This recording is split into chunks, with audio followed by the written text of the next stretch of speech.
Good morning. You're watching Breakfast. You're with Charlie State and Naga Munchetty.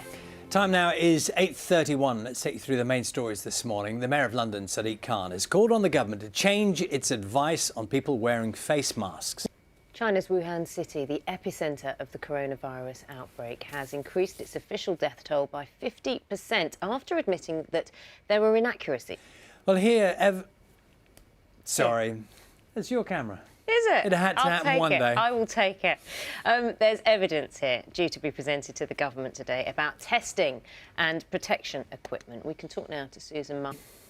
Let's see, time now is 8:37. Let's talk about other things for just a moment or two. And Mike is 2 floors down in the building here in Salford. My impression, Mike, is I see someone's just repairing one of the screens. You haven't got enough screens. Well, you've got about 7. You just showed, the celebrations.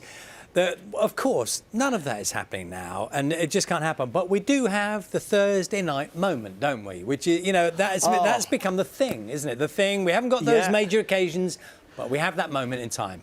And since it started, it's got so much more creative that you hear music. I'm going to make an appeal for a few people that have got in touch with me on social media. Mike, thanks very much. Pet owners whose dogs and cats are getting really nervous by all the fireworks that are going off. Yeah. Well, so not get them indoors, I guess. And so people, pet owners, are just saying, we have to rush them indoors because we forget.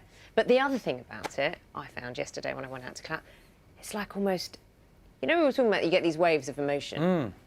We're talking to a mental health expert. It's almost like a little moment to purge as well, to just feel quite emotional and thankful as well. Sharing. Yeah, it does. It does affect you. 4th week, Clap for Carers has taken place. Loads of people getting involved. Graham Satchel's been having a look at what it was like last night. It's really good to see, and every week it has become a moment, hasn't it? One moment in amongst what we all know are very difficult times. There used to be a moment once a year, Eurovision Song Contest. You remember your parties, Charlie, when you used to, vote and pick your favourite and sing along? I think, like a lot of people, Eurovision is one of those daft... Did I say that out loud? You know what I mean. It's a thing of joy, but it has a certain atmosphere around it. At BBC Breakfast is our Twitter handle if you'd like to comment on Charlie State calling the Eurovision Song Contest daft. Who'd have thought that the venue for the Eurovision Song Contest is supposed to be in Rotterdam, that has been reversioned. I think that's the word we're using, and for the benefit of people who are desperately needing help. Absolutely. It's called the Ahoy Stadium. And, of course, as we've seen all over the European mainland and Europe, we've seen the number of those infected rising. Our correspondent, Anna Holligan, has had special access to the Ahoy Stadium as it gets ready, as our own Nightingale hospitals are, to host the first patients.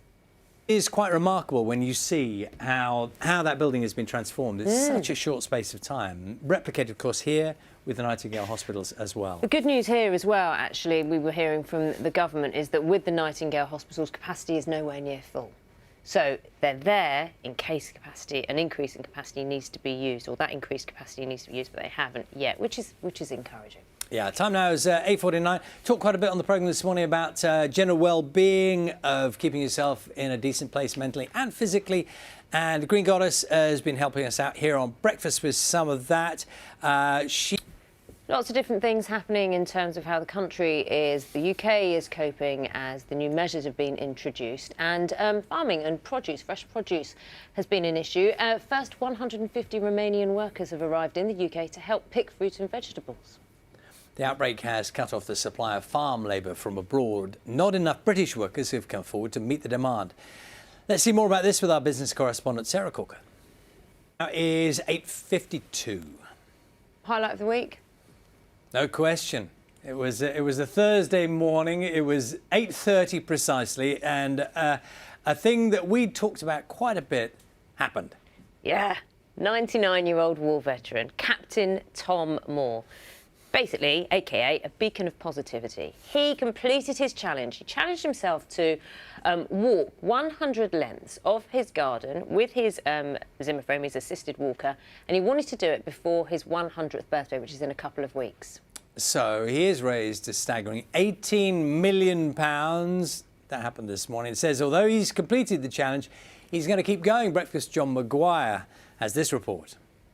So, unsurprisingly, I've never seen my social media feed so full of love. And it was all for Captain Tom Moore. Messages that have been flooding in from all... Remember when we first spoke to him last Good Friday? He's a big fan of the programme. You've been hoping he's been getting a bit of a lie-in.